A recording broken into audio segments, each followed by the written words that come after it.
I was talking to a friend earlier today, and I had noticed they were doing something that put them on the opposite side of something that they felt the opposite way of when they're on the opposite side. And I tried to explain, look, I'm not coming at you. I'm trying to just point out something.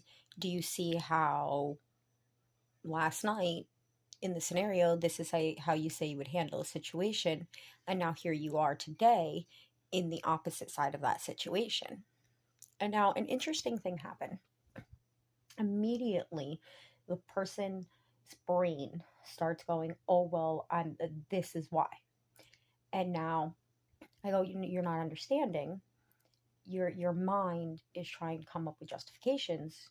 You're not hearing what I'm saying, because the justification that they were making is why they were doing what they were doing in the moment, and not understanding that I wasn't talking about what they were doing in the moment. I had actually led with that I'm not judging or talking about what you're doing in the moment. I just want to bring it to your attention that this is the opposite side of a coin that last night you would not have handled well if this was the roles switched.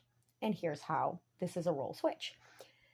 And it's interesting how you can see something in somebody else and try to explain certain things, and they can have certain internal issues that blind them from seeing.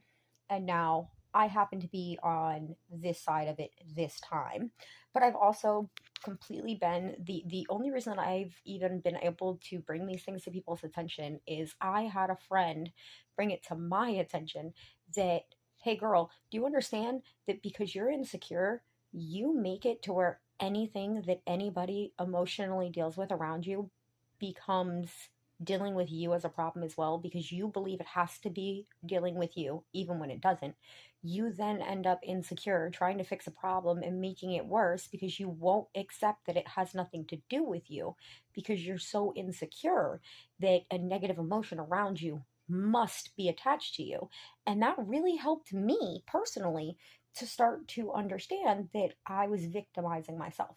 And now it's this really weird, crazy situation where I'm trying to help other people, but I also feel like a monster when I'm saying these things because of how it makes people feel and how they react to it. So it's just this really weird thing about being human where you can try to do the right thing and still be the monster in somebody else's story, and then 6 weeks later be the hero in their story because they realized what you were doing. And humanity is really weird like that, but our brains don't like to think about time and nuance.